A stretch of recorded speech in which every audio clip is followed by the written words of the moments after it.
Hello everyone, my name is Comet and today I have for you another episode of my Rank Hunters project. Now, for those of you that are new to the channel, Rank Hunters is a project where I have chosen 11 different games and I have the goal of achieving the rank of gold in every single one of these games. And today I have for you a video where I'm gonna show you what I will do for the rank hunters in Valorant. And right off the back, let me go and show you the ranks that we have in Valorant, because Valorant is very standardized, but it also has a very special system because this time here in Valorant you have Valorant does have like a beginner, intermediate, and then an advanced distinction, which is iron, bronze, and silver being more of the beginner or casual um, ranks, and then gold, platinum, and diamond being more the intermediate. And then ascendant, immortal, and radiant being the advanced ones. But I would say that in most games, gold will be where platinum is, and diamond will be where ascendant is. So diamond will be the beginning of the advanced side, and gold will be more of what intermediate is. The transition between casual and and advanced. But here in Valorant is a bit different, but it's also better for this reason because my goal has been to get to gold so that I can enjoy and experience and enjoy the game for what it has to offer. And gold is usually where you start experiencing um, the competitive side of a game above what you would do in casual mode. And so gold is really where you start learning the basics of the mechanics, the skills, the strategies, and everything at the core level of what the game has to offer. And then usually diamond would be where you start learning more advanced stuff, but in Valorant that position is more of ascendant. So that is something to keep in mind because in other games, after gold I would go for diamond, but here after gold I might go for ascendant. I think, but regardless of that, uh, Valorant. So to make a recap before going into the next point, to recap, I want to get out of the casual side and go into gold so that I can experience the game, core mechanics and strategies and everything, and then decide if I want to stick with this game so that we can go into the next levels. If you are new to the channel as well, I have also a CSGO ranked series, so stick around to know the difference between these two games because they really are basically the same game but with different approaches in my eyes.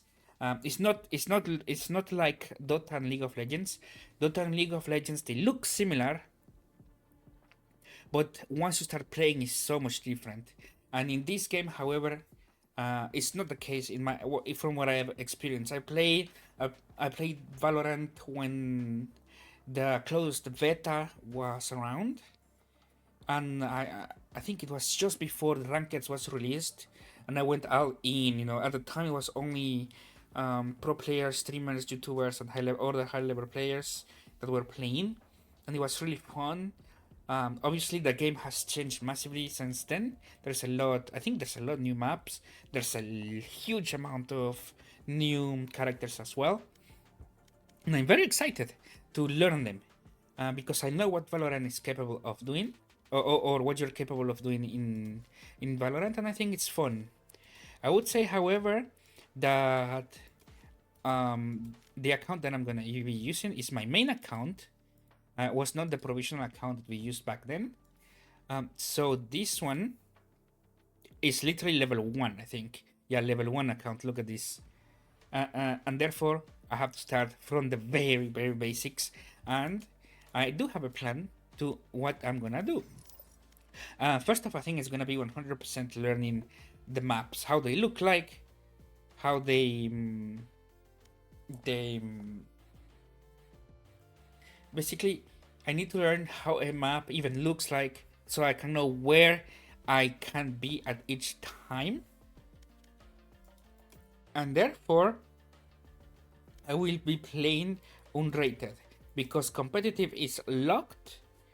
You have to be level 20. So before achieving level 20, I'm gonna be playing either unrated or team deathmatch, so I can learn the maps, but also so that I can learn the weapons and the characters. In fact, so that I can choose which character I would like to play as well, because picking up a character in Valorant is very important in my eyes, and sticking with one or two or three characters um, will make a huge change, because unlike League of Legends, for example, here there is a limited amount of characters that you can choose. Let me see.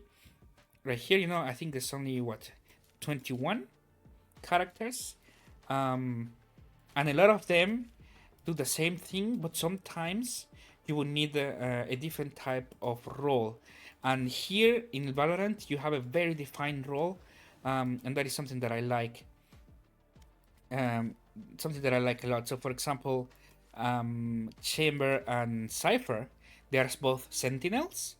Then you have initiators like Fade, Gecko, etc. And you have controllers, duelists, and this distinction is the reason why we might need to play different characters, because sometimes we want really to have just so that we can enjoy the game more. We may want to go with one character or the other, unless, and this is important, unless I get to enjoy one role way more than the others. Sometimes it does happen that I may only like one role or one way of playing. So if I see that I'm gonna enjoy that playstyle more, then I'm gonna stick to it. Otherwise, I will go with three characters for my character pool. One for each role, or three or four, depending on the role. So basically, just one character per role. Unless I enjoy only a specific role, or let's say two roles only, and then I will go with just that. But to understand first which role I'm gonna enjoy, I'm gonna be playing then unrated and deathmatch, and there's no really much into it aside from this. Valorant is a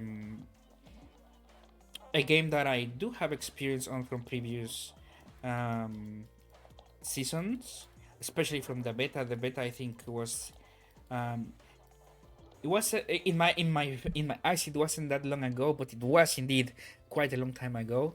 But I did play it so much, which is interesting because I think I just had another account. Well, back in the day, we didn't have Riot accounts, so was something that was different.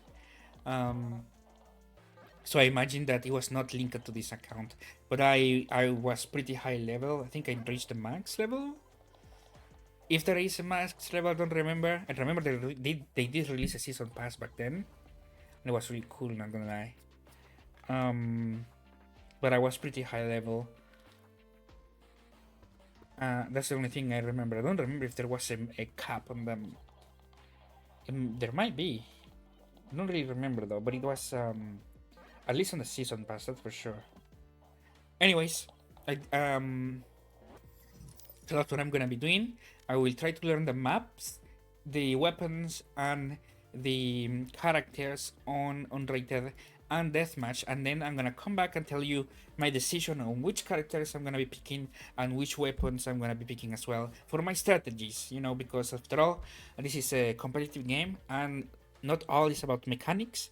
We also have to build a strategy. So keep an eye on this, because I will be back in a few days or in a few weeks with my results on my training here in Valorant. And hopefully by that time I am level 20, so that I can go straight into competitive starting next recap for Valorant. For now though, I think I'm gonna leave the episode right here. I'm very excited to play this game because I think it has a lot of potential. I have to say that a lot of characters are very childish, or not, very childish, but overall some characters are extremely cool. Like, look at this. This is fucking cool, man. This Cypher. Cypher was one character that was my main character in the beta. It was really powerful, but I don't know if it even has the. Yeah, it has the spy cam. Yes, this was insane.